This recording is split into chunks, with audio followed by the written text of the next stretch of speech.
সূরা মুজাম্মিল 4 নম্বর আয়াতের কথা, ওয়ারাত্তিলিল কুরআনা তারতিলা।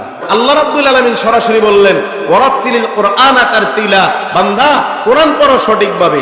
কেমনে? আবার বলেন শুদ্ধভাবে কোরআন পড়ো। নামাজ ভঙ্গের কারণ 19টি। কয়টি? একবারে প্রথম কারণটা হচ্ছে নামাজে অশুদ্ধ পড়া। ভুল পড়লেন নামাজ, এবার শুদ্ধতার জন্য বাসায় রাখবেন না প্রাইমারিতে দিবেন না আলিয়াতে দিবেন না নুরানিতে দিবেন? বলেন। শুদ্ধ শিক্ষার জন্য কোথায় দেওয়া দরকার? কোথায়?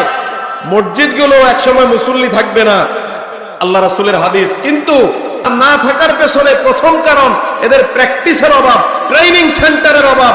ট্রেনিং নাই, মাদ্রাসায় ওই ধরনের ব্যবস্থাপনা নাই, মাদ্রাসায় পড়ায় না ঠিকমতো, সন্তানদেরকে আমরা দেই না ঠিকমতো। তাইলে আমার সন্তান দিন শিখবে কার থেকে? বলেন, কথা বলেন। আম গাছে যদি আম আশা করি এটা ঠিক, তেঁতুল গাছে আম আশা করাটা বোকামি। হ্যাঁ, আমার যদি ভালো রেজাল্ট পাইতে চাই আমার সন্তানকে নুরানি মাদ্রাসায় ভর্তি করানোর দরকার আছে না নাই? আছে না নাই? কারণ কি দেখেন তো, সহিহ বুখারী 5027 নম্বর হাদিসের কথা।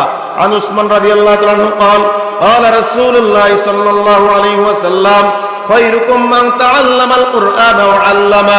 হযরত উসমান রাদিয়াল্লাহু তাআলা আনহু বলেন, আল্লাহ রাসূল ইরশাদ করেন, তোমাদের মধ্যে যা আছে, যত মানুষ আছে, খায়রুকুম মান তাআল্লামাল কুরআন ওয়া আল্লামা, সবচেয়ে দামি মানুষ হচ্ছে তারা যারা কোরআন শিখে এবং শিখায়। তাহলে বোঝা গেল আসমান জমিন সৃষ্টি আল্লাহ করছেন। এই পৃথিবীতে আদম এবং মা আলাইহিস সালাতু ওয়াস সালাম থেকে অদ্যাবধি পর্যন্ত কত মানুষ সৃষ্টি করছেন, যার হিসাব কার কাছে? এই এতগুলো মানুষের মধ্যে আল্লাহর যা সৃষ্টি আছে সব কিছুর মধ্যে বোঝা গেল সব সৃষ্টির মধ্যে উত্তম হচ্ছে মানুষ। এই মানুষগুলোর মধ্যে উত্তম হচ্ছে মুসলমান, মুসলমানগুলোর মধ্যে উত্তম হচ্ছে মুমিন, মুমিনের মধ্যে উত্তম হচ্ছে ওই ব্যক্তি যে কোরআন শিখে এবং শিখায়। তাহলে বোঝা গেল আমি উত্তম নয়, আপনি উত্তম নয়। এই উত্তম হইতে গেলে আমাদের সন্তানগুলোকে কোরআনে শিক্ষায় শিক্ষিত করার দরকার আছে না নাই?